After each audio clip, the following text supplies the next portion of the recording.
नमस्कार, आप देख रहे हैं देश न्यूज। मैं हूं आपके साथ सूरज पाठक। हमारे खास कार्यक्रम मंथन में आज हम बात करने वाले हैं कि पन्नू ने फिर उगला है जहर। दरअसल खालिस्तानी आतंकी पन्नू ने एक बार फिर भारत के खिलाफ जहर उगला है। पन्नू ने मोदी सरकार के खिलाफ मोर्चा खोलने की बात कहते हुए कहा है कि उसका संगठन सिख फॉर जस्टिस तथा कथित खालिस्तान जनमत संग्रह के लिए अभियान जारी रखेगा। पन्नू ने 19 अप्रैल से शुरू होने वाले लोकसभा चुनावों में पीएम मोदी के खिलाफ एक साजिश रचने की बात भी कही है। खालिस्तानी आतंकी गुरुपतवंत सिंह पन्नू ने एक बार फिर भारत के खिलाफ जो जहर उगला है कि एक वीडियो जारी करके प्रधानमंत्री नरेंद्र मोदी, रक्षा मंत्री राजनाथ सिंह और विदेश मंत्री एस जयशंकर को चुनौती दी है। पन्नू ने मोदी सरकार के खिलाफ मोर्चा खोलने की बात कहते हुए कहा है कि वह अपना खालिस्तान जनमत संग्रह के लिए अभियान जारी रखेगा। पन्नू ने 19 अप्रैल से शुरू होने वाले लोकसभा चुनावों में पीएम मोदी के खिलाफ एक साजिश रचने की बात कही। आतंकी ने कहा कि वो अपने संगठन से अपील करेगा कि वो भारतीय जनता पार्टी की रैलियों में उन्हें शर्मिंदा करे, भारतीय जनता पार्टी के नेताओं के खिलाफ प्रदर्शन करे। करीब 3 मिनट लंबे इस वीडियो में एक टीवी चैनल को दिए गए इंटरव्यू में राजनाथ सिंह के हालिया साक्षात्कार की एक क्लिप दिखाई गई, जिसमें रक्षा मंत्री कहते हैं कि सरकार भारत की शांति को भंग करने की कोशिश करने वाले किसी भी आतंकी को करारा जवाब देगी। वीडियो में एक रैली में पीएम की एक क्लिप भी दिखाई गई, जिसमें कहा गया कि आज का भारत घर में घुसकर मारता है। 4 अप्रैल को जमुई में अपनी सार्वजनिक रैली के दौरान प्रधानमंत्री नरेंद्र मोदी ने कांग्रेस पर तीखा हमला बोला था और दावा किया था कि यूपीए शासन के दौरान भारत को एक कमजोर देश माना जाता था। लोकसभा चुनाव से पहले पीएम मोदी ने कहा कि छोटे देशों के आतंकवादी भारत में हमले करते हैं और कांग्रेस इसकी शिकायत दूसरे देशों से करती थी। लेकिन आज भारत दुश्मन के घर में घुसकर हमला कर सकता है। पीएम ने आगे कहा था कि आपको याद है 10 साल पहले दुनिया में भारत के बारे में क्या राय थी। कांग्रेस के शासनकाल में भारत को एक कमजोर और गरीब देश माना जाता था। छोटे छोटे देशों से आतंकवादी भारत पर हमला करते थे। इस वीडियो में ये तमाम बातें कहने के साथ साथ एक बात और कही गई कि खालिस्तान समर्थकों की जो बात कनाडा के प्रति वफादारी दिखाई है सिखों के प्रति पन्नू ने, और एक बात कही कि कनाडा में जो हिंदू हैं उन्हें धमकी दी है और उनसे देश छोड़ने के लिए कहा है। चुनाव के समय ये वीडियो और जो कहा है आतंकी पन्नू ने कि मोदी को निशाने की बात कही है, निशाना साधा है, साथ ही राजनाथ सिंह और विदेश मंत्री को भी चुनौती दी है।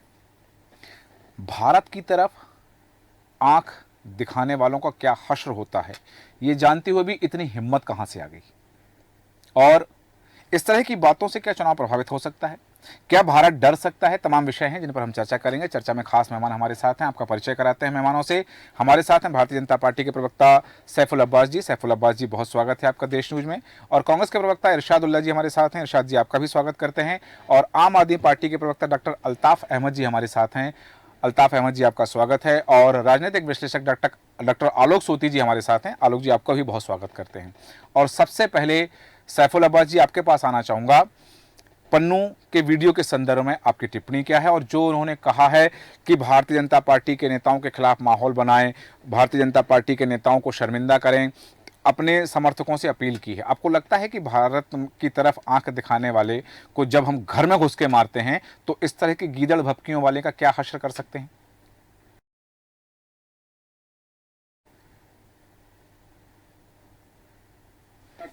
ये वो भारत नहीं है जब यूपीए की सरकार रहा करती थी, कांग्रेस की सरकार रहा करती थी और सरकार के अंदर कुछ भ्रष्ट मंत्री रहा करते थे। देश के बाहर से नेटवर्किंग, आतंकी नेटवर्क देश के अंदर काम करता था। आज का भारत सशक्त भारत है, माननीय प्रधानमंत्री नरेंद्र मोदी जी का भारत है, ये देशवासियों का भारत है। एक भारत, सशक्त भारत, और भारत को आंख दिखाने वाले की आंख बच नहीं सकती, चाहे वो पाकिस्तान हो, चाहे कनाडा हो, अफगानिस्तान हो, या कोई भी कहीं का धरती का देश हो। अगर किसी रूप में हमारे यहाँ की जनता या धर्म या जात के लोगों को भड़काया गया तो माफ नहीं किया जाएगा। भारत की जनता माफ नहीं करेगी। और कितना भी ये दुष्प्रचार करे भारतीय जनता पार्टी के नेताओं के खिलाफ, हम 400 के पार सीट लेके आ रहे हैं। ठीक है। दोबारा माननीय प्रधानमंत्री नरेंद्र मोदी जी को प्रधानमंत्री बना रहे हैं। चलिए। उसके बाद कनाडा और पाकिस्तान दोनों से बदला लेंगे। ठीक है, वापस आता हूं सैफुल अब्बास जी। जैसे आपने कहा कि कनाडा और पाकिस्तान दोनों से बदला लेंगे, यहां एक बात जरूर आ जाती है कि हाँ ये बहुभारत नहीं है, लेकिन इरशादुल्लाह जी आपके पास आना चाहूंगा। प्रधानमंत्री किस राजनीतिक दल से हैं ये अलग विषय हो जाता है, लेकिन देश के प्रधानमंत्री है, संवैधानिक पद पर बैठे हैं। यदि उन पर इस तरह से कोई टिप्पणी करता है, उन्हें धमकी देता है, साजिश रचने की बात करता है, तो कांग्रेस का क्या स्टैंड है इस मामले में? ये तो अगर उन्होंने प्रधानमंत्री के लिए कहा गया है तो मैं समझता हूँ गलत है। और दूसरी चीज ये कि कहीं कहीं ऐसे भी होते हैं कि कुछ मुद्दे देश से देश के ऊपर नहीं होते, वो हमारे देश हित के लिए होते हैं। अगर खालिस्तानी अगर हमारे प्रधानमंत्री को भला कहा या उनको धमकी दिया है तो मैं समझता हूँ कि ये गलत है, ऐसा नहीं होना चाहिए। लेकिन अभी ये भी देखना चाहिए कि कहीं कहीं ऐसा कि नहीं, ये राजनीति तो नहीं हो रही है इसमें। किस तरह की राजनीति इरशाद जी? इसमें चुनाव कहीं ऐसा कि चुनाव के समय ही ऐसा क्यों होता है? इससे पहले भी खालिस्तानी या माओवादी या पाकिस्तानी या दूसरे संगठन के समय ही इनको धमकी देते हैं। हाँ। और समय नहीं देते, जब चुनाव आता है तभी ऐसी बातें सामने आती है। लेकिन इरशाद जी, इसमें आपने कहा कि कहीं राजनीति तो नहीं हो रही, वो खालिस्तानी आतंकी है, पन्नू है, कनाडा में बैठ करके वीडियो जारी कर रहा है, तो इसमें राजनीति कैसे हो सकती है? किस तरह की संभावना व्यक्त करना चाहते हैं आप? दूसरी पहली चीज है कि अगर उसने कहा है तो वो तो हमारे प्रधानमंत्री के पर जो है बहुत बड़ा आरोप है कि किस तरीके से उन्होंने प्रधानमंत्री पे कह रहे हैं। इसकी बहुत मजम्मत करते हैं, विरोध करते हैं। नहीं, लेकिन जैसा कि अभी सैफुल अब्बास जी ने जो बात कही कि अब यूपीए का जमाना नहीं है, वो भारत नहीं है, अब नया भारत है, मोदी जी के प्रधानमंत्रित्व काल में भारत ने प्रगति की है, और अब यदि ऐसा कोई करेगा, पहले के जमाने में चीजें होती थी कि छोटे छोटे, क्योंकि ये बात प्रधानमंत्री नरेंद्र मोदी खुद कह चुके हैं कि पहले छोटे छोटे देश भारत को आंख दिखाया करते थे। हमारे देश के प्रधानमंत्री था कि मैं तो चाइना को लाल आंखें दिखाएंगे, हाँ कहा था। हाँ, लेकिन आज चाइना हमारे अंदर तक कहाँ तक चला आया। हाँ, अंदर घुस आया, पूरी जमीन को हमारे कब्जा कर लिया। हाँ, आपकी लाल आंखें कहाँ गई? नहीं, तो ये बात तो भारतीय जनता पार्टी भी कहती है, प्रधानमंत्री कह चुके हैं कि भारतीय जनता पार्टी ने आरोप लगाया कि बहुत सारा एरिया 1962 में कांग्रेस के शासनकाल में दे दिया गया था चाइना को। झूठ है, ये झूठ है। अच्छा, चलिए ठीक है, वापस आता हूं आपके पास में। डॉक्टर अल्ताफ अहमद जी, आपके पास आना चाहूंगा कि यदि जो बात कही जा रही है कि आतंकी पन्नू, उसकी हिम्मत कैसे, और उसकी हिम्मत किसकी पुरजोरी पर, किसकी बरजोरी पर, कि वो भारत के प्रधानमंत्री, भारत के रक्षा मंत्री, भारत के विदेश मंत्री को चुनौती दी?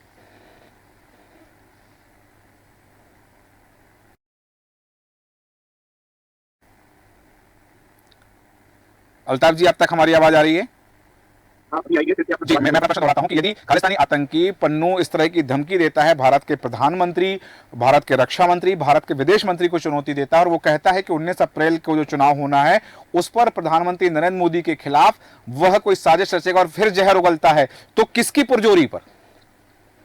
पहली बात तो मैं पूरे देश चैनल से ये कहना चाहती हूँ कि ये जो मुद्दा उठाया जा रहा है भारतीय जनता पार्टी की तरफ से कि एक छोटा सा अदना सा खालिस्तानी जो संगठन है, जो देश भी नहीं है, जो सिर्फ एक छोटा सा संगठन है, वो छितरे बितरे लोग हैं, अगर वो धमकी दे रहे हैं देश के प्रधानमंत्री को, तो सबसे पहले तो प्रधानमंत्री जी को और रक्षा मंत्री जी को इस्तीफा दे देना चाहिए।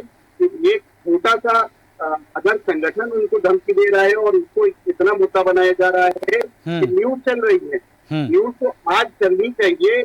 जो घोटाले हुए हैं, जो अभी सुप्रीम कोर्ट ने इलेक्टोरल बॉन्ड का घोटाला अभी उजागर किया है, उसके ऊपर चर्चा होनी चाहिए। इस पे हम कर चुके हैं। जो चुप होकर बैठे हुए हैं, वो अपना मुंह बंद करके बैठे हुए हैं, उनको ये बताना चाहिए कि इलेक्टोरल बॉन्ड में जो पैसा अरबों रुपया खरबों रुपया जो देश में एक तमाम पार्टियों को और खास करके भारतीय जनता पार्टी को जो दिया गया है, उसके ऊपर कुछ बोलना चाहिए, लेकिन उससे बचे तो इसके ऊपर वो एक षड्यंत्र रचा जा रहा है भारतीय जनता पार्टी की तरफ से कि धमकी मिल रही है।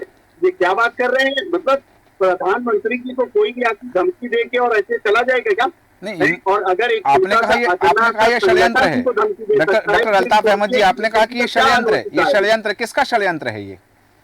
ये खुद बीजेपी का षड्यंत्र होगा। ये मुझे शक हो रहा है इस बात पर कि कहीं ऐसा तो नहीं कि भारतीय जनता पार्टी वाले इस बार इंडिया गठबंधन की पूरी तरीके से हार रहे हैं, इलेक्टोरल बॉन्ड पर ये जवाब नहीं दे पा रहे हैं, दिल्ली के मुख्यमंत्री अरविंद केजरीवाल जी की गिरफ्तारी पर जवाब नहीं दे पा रहे हैं, विपक्ष के लोगों के ऊपर जो लगातार कार्रवाई हो रही है ईडी सीबीआई की, उसके ऊपर जवाब नहीं दे पा रहे हैं, तो ये एक मुद्दा खड़ा कर रहे हैं। चलिए, प्रधानमंत्री जी को धमकी दी जा रही। अरे प्रधानमंत्री जी के साथ कोई छोटे से बच्चा है, ठीक है, कि उनको कोई धमकी देकर चला जाएगा। ठीक है, वापस हमारे जो बीजेपी के साथी अभी भाई साहब जो है बोल रहे थे, वो यहाँ पर तो डिबेट हो रही है मुद्दों पर बात करने के लिए, ये लंबी लंबी फेंकने के लिए थोड़ी बात हो रही है। चलिए, कुछ भी बोलते रहिए। ठीक है डॉक्टर अल्ताफ जी, तो सड़क पर बोला जाता है कि हाँ हम 400 पार, अरे अच्छा तो क्या 600 पार बोल दीजिए, आप 1000 पार बोल दीजिए, तो जो भी बोल देंगे तो हम तो सुन लेंगे। चलिए भाई, सत्ता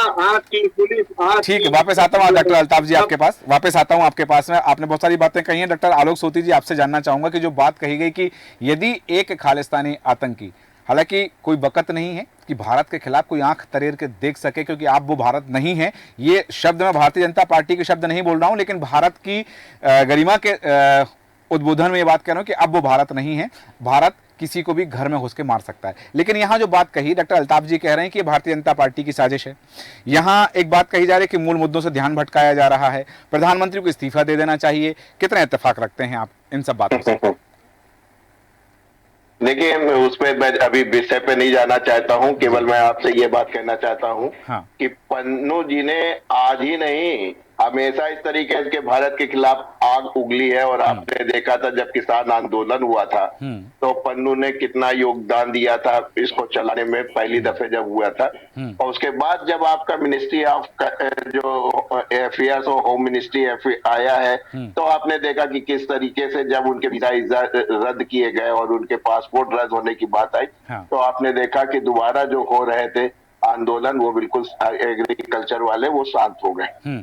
भारत में आप जानते हैं कि विश्व का सबसे बड़ा लोकतंत्र है और इतनी शांति से यहाँ सत्ता परिवर्तन होता है जिसका कि दुनिया इसको देखती है। तो जाहिर सी बात है, फ्री एंड फेयर और जो अशांति फैलाने की कोशिश करता है दुनिया में, तो उसमें जो है ये जो 6 फॉर जस्टिस है पन्नू, वो हमेशा कोई ना कोई बाधा पहुंचाने की कोशिश है। लेकिन देखने वाली बात ये कि जस्टिन ट्रूडो क्या कर रहे हैं, जॉन वार्डन क्या कह रहे हैं। जब भारत उनको डोनियर देता है और बताता है कि भैया देखिए ये स्टेटमेंट्स आ रहे हैं, तब तो आप कहते हैं वो हमारा अमेरिकी नागरिक है और जो है उसको जो है हम जो है प्रोटेक्ट करेंगे। क्योंकि आपने कई बार देखा कि पन्नू जो है डर के मारे अंडरग्राउंड हो जाते हैं। तो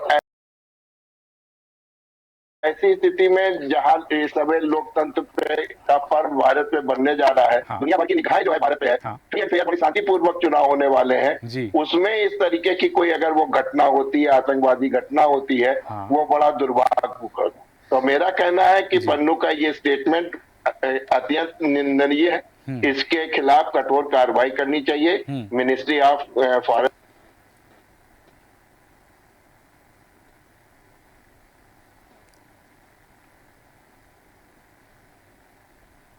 चाहिए क्योंकि ये अमेरिकी नागरिक है जी। तो ऐसी स्थिति में, और दूसरी रही बात इसको साजिश करार करना, ये पॉलिटिकल पार्टीज है, हर आदमी अपने एंगल से देख रहा है, तो इसको कोई पॉलिटिकल साजिश नहीं कह सकते हैं कि ये ताजा ताजा स्टेटमेंट्स आया है। 19 जून से 19 अप्रैल से आप देख रहे हैं कि भारत में ये पर्व शुरू होने वाला है जी। और आप देखते हैं कि इसीलिए 7 चरणों में वो काफी लंबा किया जाता है जिससे कि यहाँ पे सुरक्षा बनी रहे। और उसमें अगर इस तरीके की बातें होती हैं, विपक्षी दल है वो तो इसको कहेगा ही, लेकिन हमें नहीं लगता इसमें कोई राजनीतिक है, क्योंकि हिंदुस्तान के जो चुनाव होते हैं वो फॉरेन अफेयर्स पे बहुत ज्यादा डिपेंडेंट नहीं रहते हैं, इसलिए कोई पॉलिटिकल बहुत बड़ा माइलेज जो है बीजेपी को नहीं मिलने वाला। लेकिन जो शांतिपूर्वक जो चुनाव भारत में होने वाले हैं, विश्व का सबसे बड़ा लोकतंत्र जो है एक बार फिर से जो है अपना वोट, अपने अधिकार का को यूज करने जा रहा है, वोट कास्ट करने जा रहा है। उसमें अगर इस तरीके की विदेशी पावर, विदेशी शक्तियां अगर इस तरीके की कोई बाधा पहुंचाती हैं तो इसके लिए हम केवल पन्नू को नहीं, गवर्नमेंट ऑफ कनाडा और गवर्नमेंट ऑफ अमेरिका दोनों को जो है हम दोषी मानते हैं। हाँ, आपकी बात कहना बहुत है। आप देख रहे हैं कि भारत वो वाला भारत नहीं रहा। जिस तरीके से आपने देखा कि अज्ञात गंधारक जो है वो दुनिया में कहीं भी जो है टपका दे रहे हैं। तो हालांकि इसका जो है जी सही कहा आपने कि अब ये जो स्थितियां हैं अब वो स्थितियां नहीं हैं और अब जी बिल्कुल बिल्कुल आपने सही कहा। वो चीजें वापस आता हूँ आपके पास में। स्थिति में जी डॉक्टर अल्ताफ अहमद जी, आप कुछ कहना चाह रहे हैं? अपनी बात रखें और उसके बाद में फिर मैं सैफुल जी से जानना चाहूंगा। जी डॉक्टर अल्ताफ जी। मैं फिर से इस बात पर जोर करना चाहता हूँ कि क्या खालिस्तान की किसी भी बात को हम लोग को इतनी गंभीरता से लेनी चाहिए? खालिस्तान एक कुछ स्तर का जो है संगठन है। कनाडा में कुछ जगह पर लोग पाए जाते हैं, ठीक है, वो उनका काम है चिल्लाना। ऐसे तो पता नहीं कौन कौन से स्थान जो है वो बड़े बैठे हुए पूरी दुनिया में जो अलग देश या अलग राज्य की मांग कर रहे हैं। तो क्या प्रधानमंत्री नरेंद्र मोदी जी जैसे शख्सियत को या देश में देश की सुरक्षा के हिसाब से क्या हमको इस मुद्दे को मुद्दा बनाना चाहिए कि नहीं बनाना चाहिए? डॉक्टर अल्ताफ जी 2-3 सवाल मेरे दिमाग में आ रहे हैं कि खालिस्तान जो मूवमेंट था ये 1984 में भी था, 1992 में भी था। क्या उस समय जिस गठबंधन से अभी आप हैं, जिस गठबंधन के साथ हैं, क्या उस राजनीतिक दल ने इस्तीफा दिया था प्रधानमंत्री ने उस समय? क्योंकि उस समय भी मूवमेंट तो चलता था खालिस्तान का। नहीं, हम तो अभी 4 दिन की पैदा हुई पार्टी है। नहीं, मैं तो गठबंधन की बात कर रहा हूँ। आपके गठबंधन, जिस गठबंधन में आप हैं उसकी सरकार थी उस समय। जी रही बात मैं फिर से कह रहा हूँ कि आज देश में चुनाव हो रहा है। हाँ। और बार बार जो है ये मुद्दों को भटकाने की जो कोशिश की जा रही है, ये सिंपैथी गेन करने जा रही है प्रधानमंत्री जी के नाम पर। हाँ। ये हर बार ये कब तक चलेगा? चलिए, ये मतलब हर बार इलेक्शन आएगा, कभी दंगे के नाम पर, कभी पुलवामा के नाम पर, कभी वो मोदी जी के ऊपर शांति देने के नाम पर देश को कब तक गुमराह किया जाएगा? नहीं, अभी कल तक की बात है। अभी हमारे भारत सरकार जी डॉक्टर अल्ताफ जी, अभी कल तक की बात है जब ये बात होती थी। एक आंकड़ा जारी किया है जी, बस 1 सेकंड, मुझे बस 30 सेकंड का टाइम। नहीं, मैं आपकी बात में जोड़ना चाह रहा हूँ ताकि आप अपनी बात पूरी कर लो। आप नहीं, मैं 10 सेकंड नहीं, पूरे 40 सेकंड दूंगा। मैं ये चाह रहा हूँ कि कल तक आम आदमी पार्टी ये कह रही थी कि भारतीय जनता पार्टी राम के नाम पर चुनाव लड़ रही है, धारा 370 के नाम पर चुनाव लड़ रही है, 3 तलाक के नाम पर चुनाव लड़ रही है। अब ये बात आ गई कि Bharatiya Janata party sympathy gain करना चाहती है। आप ही से जानना चाहता हूँ डॉक्टर अल्ताफ अहमद जी। देखिए, हम दंड भेद सब अपनाते हैं। हाँ, ये चुनाव जीतने के लिए कुछ भी करेंगे। ये अगर आप भी डॉक्टर आलोक जी आ रहा हूँ आपके पास। चैनल को भी बोलना चाहता हूँ कि अगर आप हमें, मुझे पता है कि आपके ऊपर भी दबाव हो सकता है, या अगर मैं बोलेंगे नहीं, मेरे ऊपर कोई दबाव नहीं है। मैं तटस्थ प्राणी हूँ, मेरे ऊपर कोई दबाव नहीं है। मेरे चैनल पर कोई दबाव नहीं है। मैं तो स्पष्ट बात करना चाह रहा हूँ। चैनल पर क्या सकती है? नहीं, मेरे चैनल पर कोई दबाव नहीं है। मेरे को हम निष्पक्षता की बात करते हैं। जहाँ प्रधानमंत्री मोदी गलत बोलते हैं वहाँ हम गलत बोलते हैं, जहाँ राहुल गांधी गलत बोलते हैं वहाँ हम गलत बोलते हैं, अरविंद केजरीवाल गलत बोलते हैं वहाँ गलत बोलते हैं। हम किसी का पक्ष नहीं लेते हैं। इस वक्त बहुत कमी है और मैं आपको धन्यवाद देना चाहता हूँ कि अगर आप बिल्कुल निष्पक्ष रूप से जी, तो मैं आपको बधाई दूंगा और मैं धन्यवाद करूंगा न्यूज जो है बहुत ताकि करे और निष्पक्षता की आती है। बिल्कुल नहीं, बिल्कुल इस बात से आप निष्पक्ष रहिए। देश न्यूज चैनल वो न्यूज चैनल है कि जहां जिसकी जो बात होती है देश में, जहां जिसकी जो बात कहनी है देश न्यूज पहुंचाता है। वापस आता हूं आपके पास में। डॉक्टर आलोक सोती जी, आप कुछ कहना चाह रहे थे, अपनी बात रखें। दो बात कहना चाहता हूँ पाठक जी। जब भी किसी पार्टी के प्रवक्ता जब अपनी बात पे तर्क नहीं रख पाते हैं तो हम लोग पे इस तरीके का आरोप लगाते हैं, जो कि अच्छी और गलत बात है। इस बात का ध्यान रखना चाहिए। यहाँ पे हम दो बातें करना चाहेंगे कि आज गार्डियन जैसा अखबार कह रहा है कि भारत जो है इतना सशक्त हो गया कि बाहर जाके भी वो उनके गनमैन जाते हैं और जो है आतंकवादियों को मार रहे हैं। दूसरी बात, पन्नू जी ने कहा था कि मैंने 134 मिलियन जो है वो आप पार्टी में अपेक्षित रिजल्ट नहीं मिला। वो पूछिए वो क्या क्यों पैसा उसने खर्च किया था पन्नू ने आप पार्टी में, क्या रिजल्ट चाह रहा था वो। जी सही कहा आपने कि ये चीजें हैं कि आज विदेशों में भी इस बात की चर्चा हो रही है। तमाम चीजें लेकर के वापस आऊंगा आप सभी के पास में। सैफुल अब्बास जी आपके पास आना चाह रहा हूँ। एक बात बोलना चाहता हूँ कि चाइना हमारे देश में कई किलोमीटर तक कब्जा कर चुका है। बिल्कुल सही है। और हमारे देश की सरकार कुछ नहीं कर पा रही है। आपके पास चाइना ने हमारे देश का नाम बदल दिया है। देश ने कई जगहों का नाम बदल दिया है, लेकिन ये मोदी कुछ नहीं कर पा रही है। नहीं, डॉक्टर अल्ताफ अहमद जी, डॉक्टर अल्ताफ अहमद जी, जब 13 स्थानों के नाम बदलने की बात आती है, जब 13 स्थानों के नाम बदलने की बात आती है, तो उसके ठीक उसी दिन रक्षा मंत्री राजनाथ सिंह जी का जो बयान आता, शायद मुझे लगता है वो आपने सुना होगा।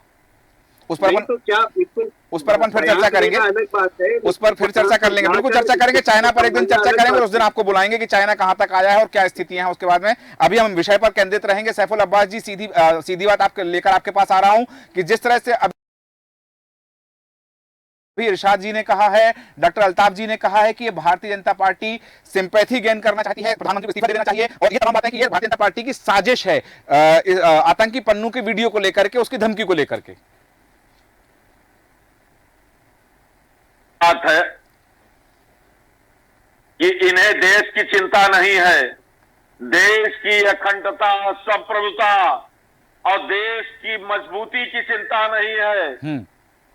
ये आज प्रधानमंत्री जी पर और भारतीय जनता पार्टी पर लंछन लगा रहे हैं। ये पन्नू को समझना नहीं चाहते, ये खालिस्तान को समझना नहीं चाहते, ये देश के बाहर से हो रही साजिश को समझना नहीं चाहते।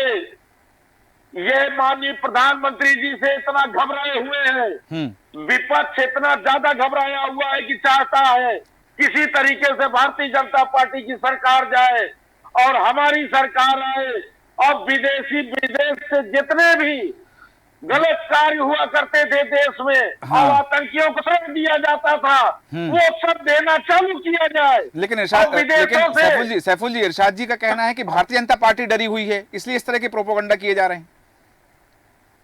भारतीय जनता पार्टी की सरकार है, भारतीय जनता पार्टी की सरकार में बोलने को कोई भी बोल सकता है, लेकिन गलत इरादे कामयाब नहीं हो सकते भारत में। कश्मीर से लेके कन्याकुमारी तक किसी देश, किसी संगठन की हिम्मत नहीं है कि कोई देश पर आंख उठा के देखे, देश के बंटवारे का सोचे या देश के अंदर किसी प्रकार का दुष्प्रचार कर ले, क्योंकि भारतीय जनता पार्टी की सरकार और प्रशासन इतना मजबूत है। सैफुल अब्बास जी, डॉक्टर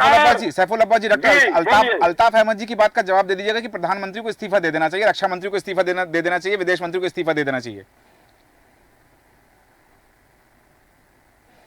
के सामना करना है, आप चुनाव भी लड़ना है और आतंकवादियों से सामना भी करना है।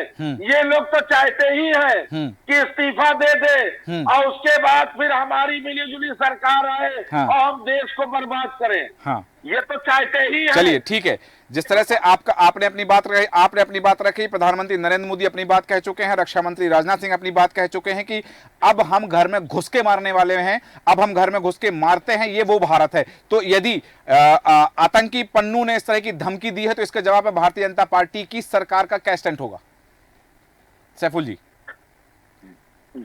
भारतीय जनता पार्टी की सरकार देश के अंदर के एक एक गद्दार और आतंकी अगर कहीं भी यहाँ निवास करते हैं या मिलते हैं तो सरकार निपटने में।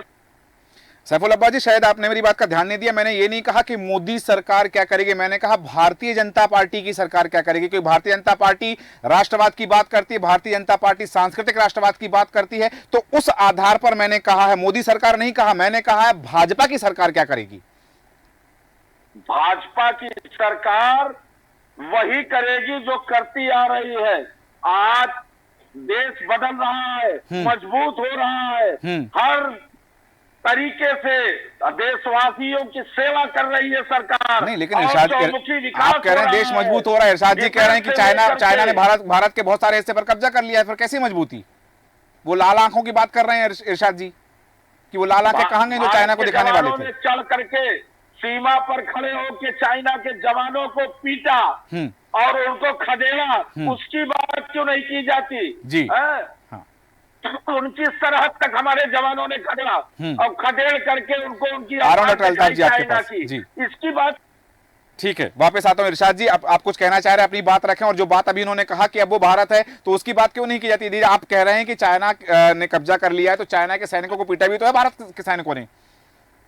देखिए, भारत को ये सब कमजोर कर दिया है। किसने? आज भारत इतना कमजोर हो गया है कि चाइना हमारे अंदर घुस आया है और हम एक भी उस पर सवाल नहीं कर सकते। इरशाद जी आपकी बात रोक रहा हूं। पहले तो एक स्पष्ट करें कि भारत को कमजोर कर दिया है, किसने कर दिया है? दूसरी बात, आपके इस बात में मैंने विदेशी अखबार पढ़े हैं जहां विदेशों में बात हो रही है कि भारत इतना सशक्त और मजबूत हो गया है कि इनके गनर, इनके सुरक्षा कर्मी आते हैं और दूसरे देश में लोगों को ठोक के चले जाते हैं। चाइना कहां तक चला आया? यह हमारी मजबूती है। चाइना हमारे अंदर कब्जा कर लिया, हमारे पूरी जमीन कब्जा कर लिया, हम मजबूत हुए। हम उस पर टिप्पणी नहीं कर सकते, एक सवाल नहीं कर सकते, बोल नहीं सकते, ये करें हम मजबूत हो गए। हमको इस सरकार ने, भारतीय जनता पार्टी ने भारत को कमजोर खोखला कर दिया हर क्षेत्र में। कि आपने एक बार डिबेट महंगाई पे किया, बेरोजगारी पे किया, शिक्षा पे किया, महिलाओं पर जी आपको रोकना चाह रहा हूं, बलात्कार, हत्याएं, लूट हो रही उस पर आपने किया। इरशादुल्लाह जी, आज मोदी मेरा एक छोटा सवाल, मोदी जी पर आप मोदी जी पर एक खालिस्तानी जी की बात पूरी हो जाए। खालिस्तानी ने उनको बुरा भला कहा, उनको धमकी दी। इससे पहले कभी पाकिस्तानी धमकी देता है, ठीक है, कभी ठीक है। इरशादुल्लाह जी एक छोटी सी बात, इरशादुल्लाह जी एक छोटी सी बात, अभी आपने कहा कि हमको बोलने नहीं दिया जा रहा है, इतनी आजादी है, नेशनल चैनल पर आप सारी बातें कर रहे हैं, यहाँ पर डॉक्टर अल्ताफ जी नेशनल न्यूज चैनल पर प्रधानमंत्री से इस्तीफे की मांग कर रहे हैं, और कितना बोलना चाहते हैं? हम आपसे पूछना चाहते हैं कि आपने एक बार भी महंगाई पर, बेरोजगारी पर, उन छात्रों के ऊपर आपने डिबेट किया? बराबर किया है, बराबर किया है। कांग्रेस के प्रवक्ता बैठे हैं, बराबर किया है। भारतीय जनता पार्टी के प्रवक्ताओं ने अपनी बात रखी और उन्होंने आंकड़े गिनाए थे कि हमने कितने युवाओं को रोजगार दिया है। जी, आज जो हालात देश के अंदर बने हैं, बेरोजगारी एकदम चरम पर, महंगाई पर, कभी आपने एक बार नहीं? बराबर किया, हमने किया है, बराबर किया है।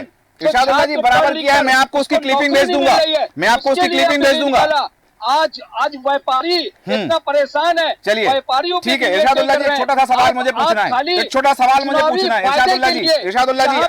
इरशादुल्लाह जी मेरी बात सुनिएगा।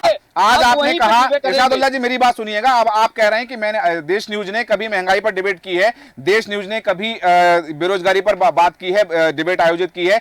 मैं पूछना चाहता हूं कि संसद में पूरे 5 साल में विपक्ष की ओर से कितने सवाल पूछे गए महंगाई पर? आपके पास आंकड़ा है? महंगाई, बेरोजगारी पर कितने सवाल पूछे गए? आपके पास आंकड़ा है? राहुल गांधी जब बोल रहे थे तो उनके माइक बंद कर दिए। राहुल गांधी जब अडानी पर बोल रहे थे तब माइक बंद किया गया था। राहुल गांधी जब अडानी पर बोल रहे थे तब माइक बंद किया गया। सवाल नहीं करता, आप प्रधानमंत्री जी की इशारे पर उनके माइक जी, आलोक जी आ रहा हूं, डॉक्टर आलोक जी आपके पास आ रहा हूं। संसद सदस्यता खत्म की कर जाती है, उनको जेल में भेजा जाता है जी। आप बात कर रहे हैं जेल में भेजा?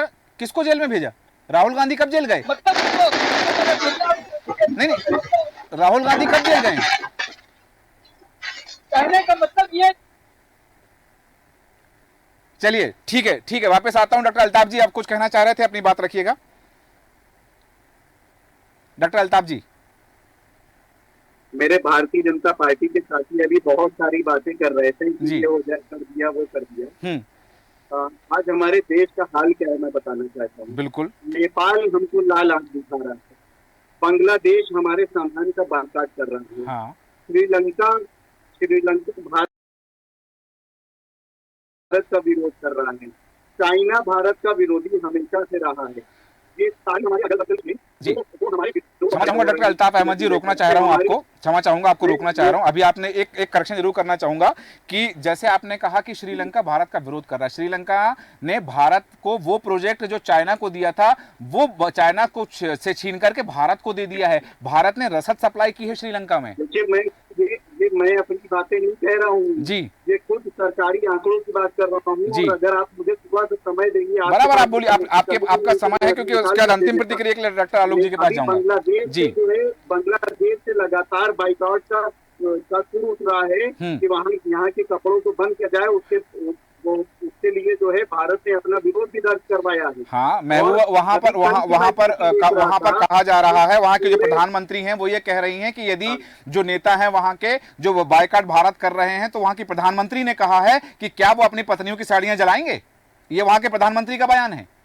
बिल्कुल बिल्कुल कहा है, लेकिन बाइक उठ रहे हैं ना इस वक्त। भारत इस वक्त जो है चारों तरफ से जो है गिरता चला जा रहा है। हमारी विदेश नीति ऐसी हो गई है। उसके अलावा अभी जो है ये पूरे दुनिया के देशों में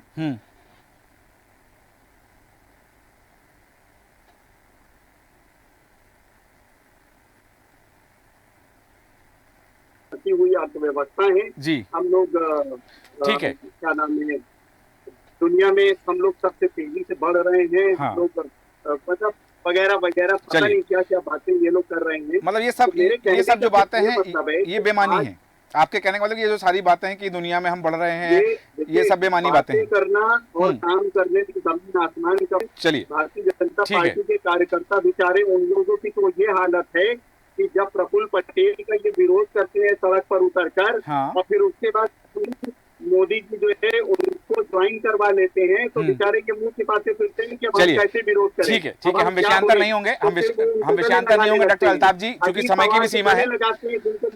समय की सीमा का ध्यान रखेंगे डॉक्टर अल्ताफ अहमद जी, समय की सीमा का ध्यान रखते हुए डॉक्टर आलोक सोती जी आपके पास आना चाहूंगा इस पूरे प्रकरण पर अंतिम प्रतिक्रिया। यहाँ पर आतंकी पन्नू जो बात कह रहे हैं कि धमकी की बात कर रहे हैं, यहां बात हो रही कि ये साजिश हो सकती है, यहां बात हो रही कि लाल आंखों की बात हो सकती है, यहां बात हो रही कि मूल मुद्दों से ध्यान भटकाने की साजिश है ये। आपके अंतिम प्रतिक्रिया डॉक्टर आलोक सोती जी।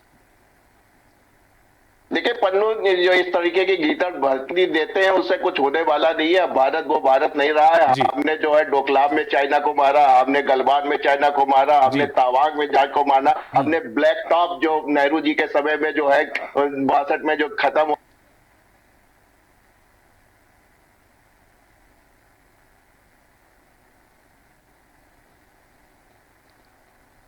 हमारी रेंज में आ गया था। तो इसलिए अब डिफेंस का मैं एक्सपर्ट हूँ, उस बात पे ज्यादा मैं नहीं जाना चाहता हूँ। दूसरी बात, श्रीलंका की बात आई, उसमें भी आपने 4 बिलियन देके श्रीलंका को बचाया। आपने उनको पानी दिया, आपने उनको पेट्रोल दिया, उसको रिवाइव कराया। आज जो है आप पार्टी छोड़ के दुनिया इस बात को मान रही है। डॉक्टर जयशंकर की बात जो है आज हर जगह हो रही है। जितना आंख मिला के दो टुक बातें करते हैं, ये सबको देखना चाहिए, सुनना चाहिए। तमाम अच्छे चैनल्स आते हैं, राष्ट्रीय चैनल को छोड़ के कुछ इंटरनेशनल चैनल भी देखने चाहिए। जयशंकर जी के स्टेटमेंट पे बहुत से चैनल्स हैं, उनको देखना और सुनना और समझना चाहिए। तो जहां तक ये बात कही जा रही कि इंडिया की इकोनॉमी पता नहीं कौन सी रिपोर्ट देख ली, कहाँ की देख ली, हमें नहीं मालूम। आज भी आप देखिए 5th पे आ गए और जिस तरीके से हम जर्मनी और जापान से आगे निकलने वाले हैं, आप देखिएगा बहुत तेजी से आगे बढ़ता हुआ देश है। दुनिया की निगाह रखिए।